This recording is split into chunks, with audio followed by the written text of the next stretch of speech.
Dr. George Neild, Commercial Space Technologies LLC President, joins us now. I mean, this is an incredible opportunity. Tell us about the lead up to this and how you're feeling about it. I am very excited. This is such a fantastic time for the space industry. I think we're really in a major transformation from a time in which almost anything that happened in space was done by governments to now when private industry is playing an extremely important role, and that's just going to continue going forward. How far are we, Doctor, from a viable commercial space tourism industry in your estimation? Well, I would just say that we've got 2 companies already flying. Interestingly, it used to be that in the United States, we did 1 program at a time, Project Mercury, Gemini, the Apollo moon landings, shuttle, and so forth. Today, there are 6 different U.S. companies that are designing, building, testing, and actually flying vehicles meant to carry humans on board. So that includes SpaceX, Boeing, Sierra Space, Virgin Galactic, Blue Origin, and Lockheed Martin. And I'm sure we'll see more in the future. Doctor, what do you believe the tipping point will be in making it affordable for anybody who chooses to take advantage of a space flight opportunity? Well, as you know, those tickets are expensive today, but I think as we see more and more flights take place, more and more companies, more and more vehicles, it's almost certain that the price is going to come down. I think many people estimate that by the time it gets down to the price of an expensive car or RV, then you're going to see lots of folks who are going to be able to experience this for themselves, and that'll be a really good thing for the industry. So for now, at least, since it is out of reach for some people when it comes to being able to afford this is a very interesting group that's been selected, including Saturday Night Live's performer Pete Davidson. Talk a little bit about the people that you're flying with and how much interaction you're even having ahead of this flight. So there actually will be 6 different folks on this particular mission. So you mentioned Pete Davidson. He'll be flying as a guest on board, and the rest of us are paying customers, and each has a strong interest in space and very different backgrounds. We've talked a couple of times virtually, and I'm looking forward to getting to see and getting to know all of the other folks face to face when we head down to West Texas in just a couple of days.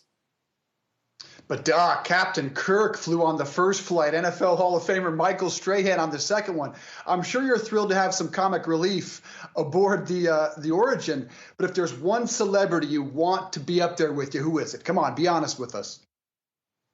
No, I think we've got a great crew, and I'm looking forward to interacting. We're all going to have different perspectives, but it's going to be an exciting ride.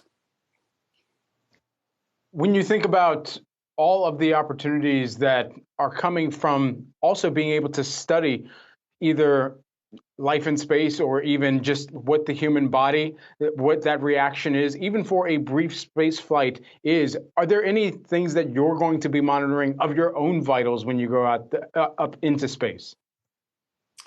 I think these flights right now are primarily for the experience. So I'm certainly very much looking forward to being able to look out the window and see black sky and the curvature of the earth and experience that magic of weightlessness. So it's just going to be the experience. But I think as commercial spaceflight continues to grow, we're going to see private industry playing an important role in all different kinds of space flights for scientific research and exploration and so forth. And they bring a lot of advantages compared to just having governments. We're going to see lower costs, increased innovation, probably a greater risk tolerance, new customers, new products, new markets, and new sources of funding and investment.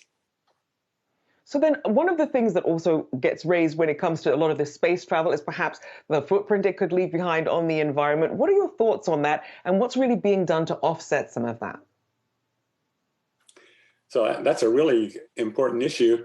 Blue Origin in their New Shepard rocket, of course, just uses oxygen and hydrogen. And so what you end up with that is just water vapor. So there are no concerns there. But I think the more important opportunity is to recognize that by using space vehicles, satellites, and those that carry people on board, we're going to be able to gain so much information about what is happening on the Earth that we just haven't been able to do in the past. We now have these mega constellations of small satellites that allow folks to look down at the Earth and see what's happening every single day. And so that's going to really help us in understanding where the issues are, where the problems are, where the opportunities are to help the Earth in the future.